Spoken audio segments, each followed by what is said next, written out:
الحمد لله رب العالمين الصلاة والسلام على رسوله الأمين وعلى آله وصحبه وأتباعه أجمعين ليلا ونهارا في الطرفين فقد قال الله تعالى في كلامه المجيد وفرقانه الحميد أعوذ بالله من الشيطان الرجيم بسم الله الرحمن الرحيم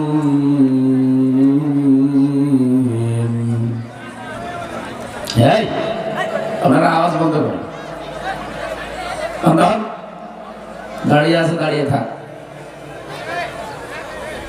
যারা দাঁড়িয়ে ভালো লাগে দাঁড়িয়ে থাক বসে পড়লে বসে পড়ে কথা বলবে না يا أيها الذين آمنوا كتب عليكم الصيام كما كتب على الذين من قبلكم كما كتب على الذين من قبلكم لعلكم تتقون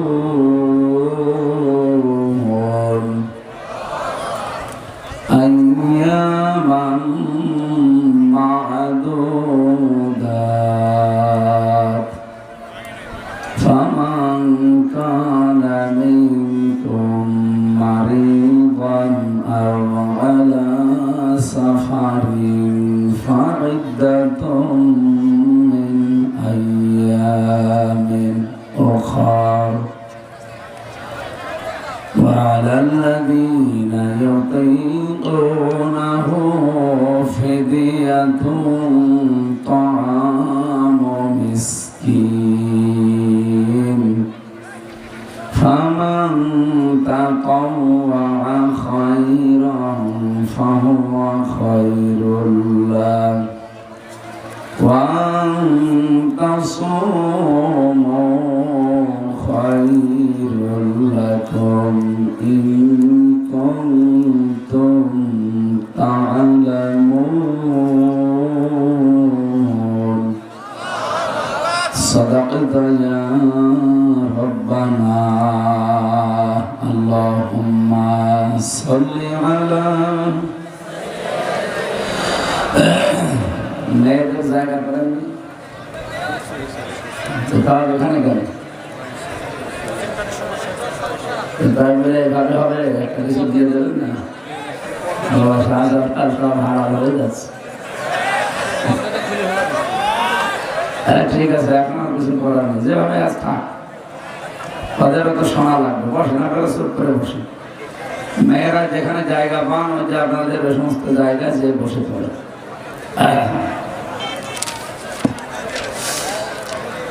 পাবনা জেলার ফরিদপুর থানার অন্তর্গত বেড় সেথুলিয়া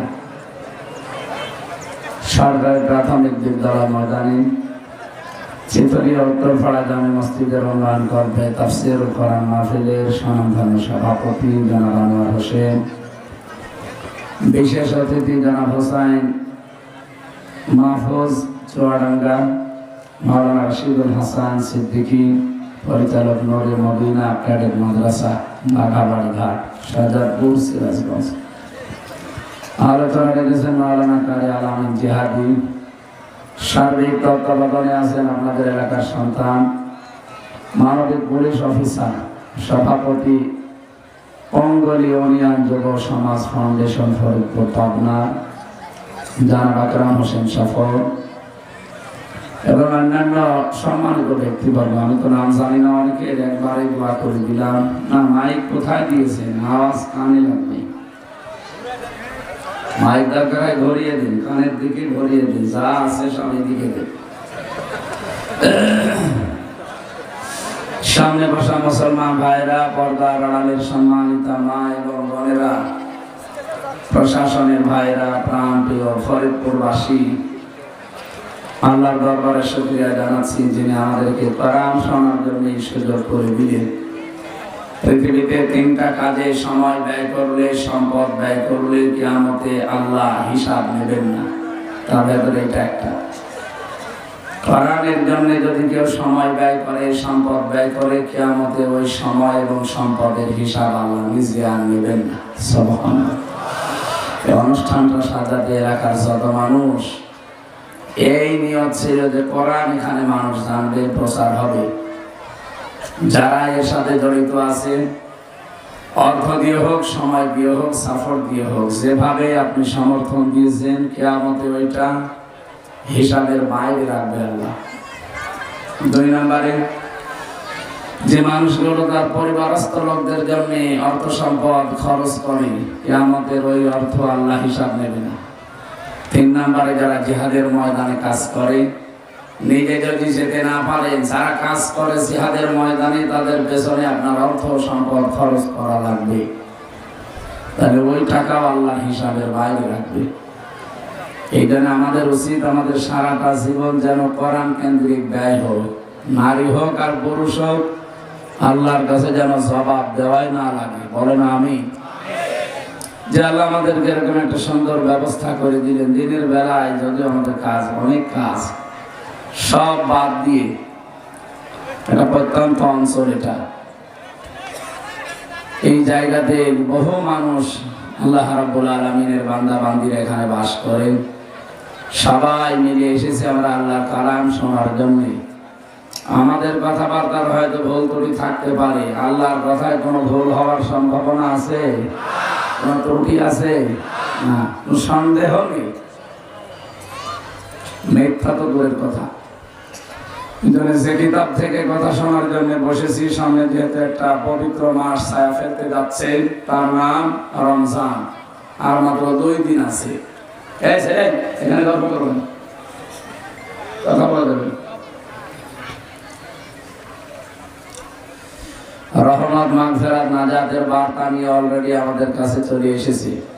সাহাবা একরাম রমজান আসার 6 মাস আগে দোয়া করতেন, আল্লাহ আমার হায়াতটা তুমি রমজান পর্যন্ত বাড়িয়ে দাও, কারণ রমজানে অল্প কাজে অধিক নেকি পাওয়া যায়। আর আমাদের জীবনের জন্য এইটা টার্গেট হয় যে আমি আখিরাত কামাই করবো, আর দুনিয়া মাজরাতুল আখিরাত, এই পৃথিবীটা আখিরাতের শস্য ক্ষেত। কিন্তু বিভিন্ন জায়গায় শস্য ক্ষেতগুলো দেখতে পাচ্ছেন, এটা যখন উৎপন্ন হয়, বড় হয়, কৃষক বাড়ি নিয়ে যায়। বলেন তো, যখন গোলা এবং নিজেদের ঘর, রান্নাঘর, বিভিন্ন জায়গায় ফসলগুলো মানুষ রেখে দেয়, জায়গা হচ্ছে না, বিভিন্ন জায়গায় ছড়িয়ে ছিটিয়ে আছে। কৃষক যারা, তাদের রাগ হয় না যে এত ফসল হওয়ার দরকার কি? এরকম রাগ করে? ফসল যত বেশি হয়, ঘরে গোলায় না ধরুক, তারপরও আরো বেশি হোক। তাফসীর মাহফিলে দেখেন স্রোতের মতো মানুষ বিভিন্ন জায়গা থেকে যে আসতেছে, আপনারা যা ঘিরেছিলেন পরিপূর্ণ হয়ে গেছে দিনের বেলায়। রাতের বেলা হলে এটা আরো জাঁকজমক হতো, কারণ আমাদের এই ভারত, বাংলাদেশ, পাকিস্তান, এই সমস্ত দেশে কোরআনের আলোচনাগুলো রাতের বেলায় বেশি হয়। আমরা অন্যান্য দেশে গিয়ে দেখেছি না, রাতের বেলা ওদের অনুষ্ঠান খুব কম হয়, দিনই হয়। এটা অডিটোরিয়ামের ভেতরে অথবা কোনো জায়গায় যেখানে সেমিনার, সিম্পোজিয়াম হয়, এরকম জায়গায়। আমাদের দেশের ব্যবস্থাগুলো কম, আর বিশেষ করে এটা তো গ্রাম অঞ্চল, এখানে তো অডিটোরিয়ামই নেই। আমাদের এইটা এখন অডিটোরিয়াম নাকি? হ্যাঁ, আমাদের বাংলা অডিটোরিয়াম। যারা এসেছেন সত্যি কোরআনে কারিমের কথা শোনার জন্য, রমজান মাস এত গুরুত্বপূর্ণ, 6 মাস আগে যদি সাহাবীরা বলে আমার হায়াত বাড়িয়ে দিও, আমি যেন নেকির কাজ বেশি করতে পারি। 1 মাস রোজা রাখার পরে আবার দোয়া করতেন, আল্লাহ যেটা পেলাম এই 1 মাসে, বাকি 6 মাস যেন আবার এইভাবেই চলতে পারে। তাহলে পুরা জীবন 12টা মাস রমজান কেন্দ্রিক চলতো তাদের জীবন। কথা বলেন ঠিক কিনা? আমাদের জীবন তো সাহাবীদের মতো যদি আল্লাহর দরবারে কবুল হতে হয়, রমজান কেন্দ্রিক জীবন চালানো লাগবে না? কতগুলো বার্তা নিয়ে রমজান আসতেছে, আপনি যদি এগুলো নিতে না পারেন, প্রতি বছরে বছরে রমজান আসবে চলে যাবে, আপনার কিছুই হবে না। আমি আজকে ছোট বাচ্চাটা নিয়ে গিয়েছিলাম ডাক্তারের কাছে সকাল 11টায়। ডাক্তার প্রথমে ওজন দিল, ও 6 মাস বয়স, ওজন হয়েছে মনে হয় 11 কেজি। এর আগে 3 মাসে নিয়ে গিয়েছিলাম, ওই সময় ছিল 10.5 কেজি। এই 3 মাসে বৃদ্ধি হয়েছে মাত্র 3 কেজি। আমি এখান থেকে যেটা বোঝাতে চাই, রমজানের সাথে মিলিয়ে আকরাম সাহেবের বয়স 40 হবে না, 38। যদি রোজা রাখতে আরম্ভ করে অন্তত 15 বছর থেকে, কত বছর রোজা রাখছে বলেন? 23 বছর একাধারে রোজা রেখেছে। ওই 15 বছর আগে যা রোজা রেখে যেরকম ছিল, যে চরিত্র, মানে ওনার যা কাজ কারবার, ওই রকমই এখন আছে না? 23 বছরের রোজার দ্বারা কিছু পাল্টিয়েছে না? কিছুই পাল্টায়। যদি পাল্টাতে পারে, রমজান ওনার জন্য একটা নিয়ামত। আর 23 বছর আগে 10 কেজি ছিল, এখন ওই 10 কেজি আছে। উনি অসুস্থ না সুস্থ বলেন? বলেন। এই জন্য আমরা, আপনি দাঁড়িয়ে আছেন কেন? বসুন বসুন। এই জন্য আমাদের উচিত হচ্ছে, রমজান যেহেতু আমাদের কাছে এসেই গেছে, মাত্র 2টা দিন আছে, আমরা গত বছর যদি অন্তত ওজন আমার 10 কেজি থাকে, এবছরের জন্য 1 কেজি বেড়ে 11 কেজি হয়। শুধু আমার শরীরের ওজন না, আমার ইমানের ওজন, আমার আমলের ওজন। কথা বলেন ঠিক কিনা? এগুলোর ওজন যদি বাড়াতে না পারি, রমজান এসে আমাদের কিছুই হবে না ভাই। কারণ রমজান মাস এটা এই 1500 বছর আগে কোরআন নাযিল হয়েছে, এর আগেও ছিল না? ছিল না? ইন্না ইদ্দাতাশ শুহুরি ইনদাল্লাহি 12 শাহরান ফি কিতাবিল্লাহ ইয়াওমা খালাকাস সামাওয়াতি ওয়াল আরদা মিনহা আরবাআতুন হুরুম। রব্বুল আলামিন সূরা তাওবার 36 নম্বর আয়াতের ভেতরে জানিয়েছেন, অবশ্যই আল্লাহর কাছে গণনার দিক থেকে মাসের সংখ্যা 12টা। তিনি যখন আসমান আর জমিন তৈরি করে, তখন তার কিতাবে এটা লিখে দিয়েছেন। আপনি চিন্তা করেন, এই রমজানের বয়স তো 5 বছর, 100 বছর না। যেদিন আল্লাহ দুনিয়া বানিয়েছেন, ওই দিন রমজান নামে একটা মাস আল্লাহ বানিয়েছেন। এই নামকরণ তখন থেকে, এটা কত হাজার হাজার বছর আগের পূর্বে, আপনি কল্পনা আনতে পারবেন না। সুতরাং রমজানের বয়স ওনার মতো 38 না, আমার মতো 33 না। রমজানের বয়স একেবারে দুনিয়া তৈরি হওয়ার পর থেকে। কিন্তু 1500 বছর আগে রমজানের এই মূল্য ছিল না, এখন যে মূল্য আমরা দিচ্ছি, কি মূল্য ছিল? এখন আপনি 70 বার সুবহানাল্লাহ বললে যে সওয়াব পাবেন। রমজান মাস আরম্ভ হয়ে গেলে মাত্র একবার বলবেন, ওই একই সওয়াব হবে। একবারে 70 বার। এখন 70 রাকাত নামাজ পড়ে যা সওয়াব পাবেন, রমজানে 1 রাকাত নামাজে তাই পাওয়া যাবে। এখন 70 টাকা দান করলে যে সওয়াব হবে, মাত্র রমজান আর 2 দিন পর, চাঁদ ওঠার পরে পরে যদি কেউ একটা মাসের ভেতরে 1 টাকাও দান করে, 70 টাকা দানে সওয়াব পাবে। এত মর্যাদা, এত মূল্য শুধু একটাই কারণে, বিবাহে হাজারো বরযাত্রী আছে, আসলকে আরো ধরে বলেন। এত যে মর্যাদা, মূল্য আপনাকে মেয়ের বাবা দেয়, একটাই কারণ, কারণ আপনাদের সাথে জামাই আছে, বর আছে। জামাই না থেকে যদি 1000 না 100 মানুষও যায় মেয়ের বাড়িতে, পিটিয়ে ভর্তা বানিয়ে ফেলবে। ভান্ডারে করতে এসেছি। যদিও বরযাত্রীর এই সিস্টেমটা ইসলামে নেই, আর এটা আমি বাইরের দেশে পাইনি। মুসলিম দেশে যতগুলো দেশ ভ্রমণ করেছি, কোন দেশে বরযাত্রী সিস্টেম নেই, শুধু বাংলাদেশে আর ভারতে। এই 2টা দেশের মানুষ কোথা থেকে ইসলাম পেয়েছে আল্লাহ ভালো জানে। ইসলামে আছে ওলিমা, কি কি আছে? অলিমা বলেন তো ছেলের বাড়ি হয় না মেয়ের বাড়ি? করেছে নাকি? আপনারা বলে করবো, আমি নিজেও করি। আসলে সিস্টেম নেই তো করবো কি করে? ফ্যানটার বিষয় ওদিকে সরিয়ে দেন বললাম, ঠিক আছে। এখানে মেয়েরা বসে আছে, মেয়ের বাবারা বড় ভাইরাও এখানে আছে, এমনকি যারা বিয়ে করবে তারাও আছে। করে ফেলেছে যারা, তারা তো শেষ। না এখনো যদি করতে ইচ্ছে হয় তা সামনে শ্বশুর বাড়ির 100-200 মানুষ নিয়ে এসে খাওয়াই দেবে কি, তবে তাও অন্তত আদায় হবে। এতদিন পরে নিয়ে ওইটা আমি ভুল ক্রমে এখন আদায় করে দিলাম। যেহেতু ইসলামে এটা নিয়ে আজকে থেকে তওবা করা লাগবে যে না, এখন থেকে কেউ বরযাত্রী দাওয়াত দিলেও আমি যাব না, কারণ বরযাত্রী যাওয়া জায়েজ নেই। এমনকি মেয়ের বাবার বাড়ি থেকে যদি এই জামাইয়ের বাড়ির লোকজন বিনা অনুমতিতে একটা তার খুশি ছাড়া, এখন শুধু অনুমতি না, তার খুশি ছাড়া যদি একটা পানও খায়, ওইটাও হারাম। আমাদের দেশে পান না, টুটি পর্যন্ত খায়। আবার যাওয়ার সময় বলে কে রান্না করেছে, 10 পিস গোশত পেয়েছিলাম, দাঁতের ফাঁকাও বন্ধ হয়নি। তোর যে দাঁতের ফাঁকা, তো 10 পিসে বন্ধ হবে না, 14 পিস লাগবে। মেয়েদের যে সম্মান ইসলাম দিয়েছে তার ভেতর অন্যতম এটা। আমাদের দেশে শুধু ইসলাম নেই, এজন্য আজ মেয়েরা নিগৃহীত, অপমানিত, অপদস্থ। আল্লাহর কসম, ইসলাম যদি দেশে এসে যায় সবচাইতে বেশি সম্মানে আর নিরাপদে থাকবে মেয়েরা। আর এটা সামনে দেখতে চাই ইনশাআল্লাহ। মেয়েকে বিয়ে করতে হলে আর মেয়ের বাবাকে আপনাকে টাকা দিয়ে রাজি করানো লাগবে। মেয়ে লোককে আল্লাহ এইভাবে বানিয়েছে।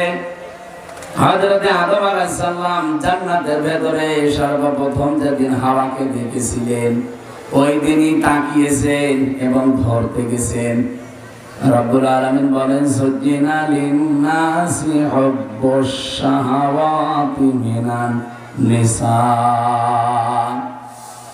এই পৃথিবীতে যত কিছু আছে তার ভেতরে প্রথম মেয়েদের উপরে আমি আকর্ষণ, আসক্তি এবং স্মরণীয়, এটা আমি আল্লাহ নিজে তৈরি করে দিয়েছি।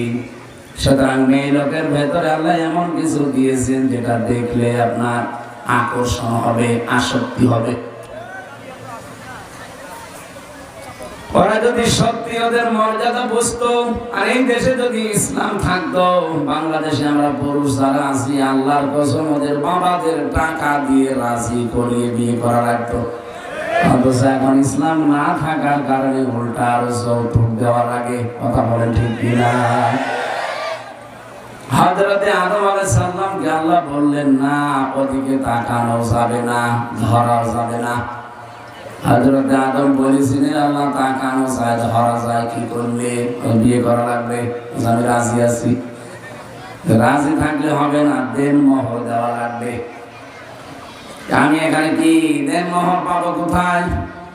রব্বুল আলামিন ওই দিন আমাদের নবীর সম্মানের কারণে বলেছিলেন 10 বার মুহাম্মাদুর রাসূলুল্লাহর নামে দরুদ পড়ো, এইটাই দেন মোহর হিসাবে মেনে নিলাম। আমার এটা বলার উদ্দেশ্য যে দাম কোথায় আপনি চিন্তা করেছেন? দেন মোহরের টাকা আগে তার হাতে ধরিয়ে দেওয়া লাগবে। কিন্তু সিস্টেমটা আজ আমাদের দেশে পাল্টানো হয়ে গেল না। দুইবার মেয়েদেরকে আমরা ক্ষমতায় পাঠালাম, তারাও নিজেদের মর্যাদাটা প্রতিষ্ঠা করতে পারে নাই। হাসিনা খালেদা পারতো না যে বাংলাদেশে কোনোদিন আর কোনো মেয়ের বাবাকে যৌতুক দেওয়া লাগবে না, পারতো না। শুধু একবার আদেশ দিলেই হয়েছে তো, আর আমরা পালন করতে বাধ্য হতাম। এখানে ধরেন এই এলাকায় 5 কিলোমিটারের ভেতরে কোনো পানি নেই। এদিকে তাকান, 5 কিলোমিটারের ভেতরে কোনো পানি নেই, অথচ পিপাসায় আপনার কলিজা ফেটে যায়। কি করবেন? এলাকায় আছে শুধুমাত্র ডাব, কিন্তু এক একটা ডাব 1000 টাকা। জীবন বাঁচাতে হলে আমার মনে হয় আমরা অনেকে 1000 টাকা দিয়ে ডাব কিনে খাবো। এটা ডাবের জন্য যদি আপনি মাত্র 5 কিলো দূরে গেলেই পানি পাবেন না, যে 1000 টাকা খরচ করেন। আপনি জানেন মেয়েদের মর্যাদা আল্লাহ কত দিয়েছেন? এই মানুষগুলো যদি সত্যি তাদের মর্যাদাকে ঠিক রেখে এদেশে ইসলামটা কায়েম থাকতো, ওদেরকে 1000 টাকা না কোটি কোটি টাকা মানুষ দেওয়ার জন্য রেডি ছিল যে আমি বিয়ে করতে চাই। কারণ পুরুষ মানুষ কন্ট্রোল হওয়ার জন্য বিয়ে ছাড়া যা আছে সব অবৈধ। আমি তার নিজে অবৈধ কাজ করে জাহান্নামে যেতে পারি না, এজন্য বাধ্য হয়ে অন্তত যা উপায় করতাম তাই দিয়ে হলো আমি অন্তত মেয়েকে বিয়ে করে নিয়ে আসতাম। আমি যে কথা তুলেছিলাম, এত দামি জিনিস রমজান এর আগেও ছিল, কিন্তু দাম ছিল না, শুধুমাত্র দাম বেড়ে গেছে রমজানের কোরআনের কারণে। শাহরু রমাদান আল্লাযী উনজিলা ফীহিল কোরআন। আল্লাহ বলেন এই সেই মাস, এর আগেও তো ছিল, কিন্তু দাম ছিল না, মর্যাদা ছিল না, কেউ গুরুত্ব দিত না। সফর আসলে যেমন মনে করে, রবিউল আউয়াল আসলে মনে করে, রমজান আসলে ওই মনে করতো। কিন্তু কোরআনে কারীম নাযিল হওয়ার পর থেকে রমজানটা পাল্টিয়ে গেছে। নবীজি বলেন রমজানের প্রথম তারিখ যখন আরম্ভ হয়, জান্নাতের সব দরজা আল্লাহ খুলে দেয়, জাহান্নামের যত দরজা আছে সব বন্ধ হয়ে যায়, শয়তান শৃঙ্খলিত হয়ে যায়, তাকে শিকল দিয়ে বেঁধে রাখা হয়। প্রশ্ন আসতে পারে, জান্নাতের দরজা খোলা, জাহান্নামের দরজা বন্ধ, শয়তান ও বাধা, এরপরও রমজানেও অনেকে শয়তানি করে। কি করে করবে? শয়তান তো বাধা। এই যে ফ্যানটা চলছিল, বললাম বন্ধ করে দেন, একে টিপ দেওয়ার পরে 1 সেকেন্ডে বন্ধ হয়ে গেছে। বলেন কমপক্ষে 1 মিনিট পর্যন্ত ঘোরার পরে বন্ধ হয়েছে। ওর একটা ফোর্স ছিল, ওটা বন্ধ হতে সময় লেগেছে কয় মিনিট? এদিকে তাকান, কয় মিনিট?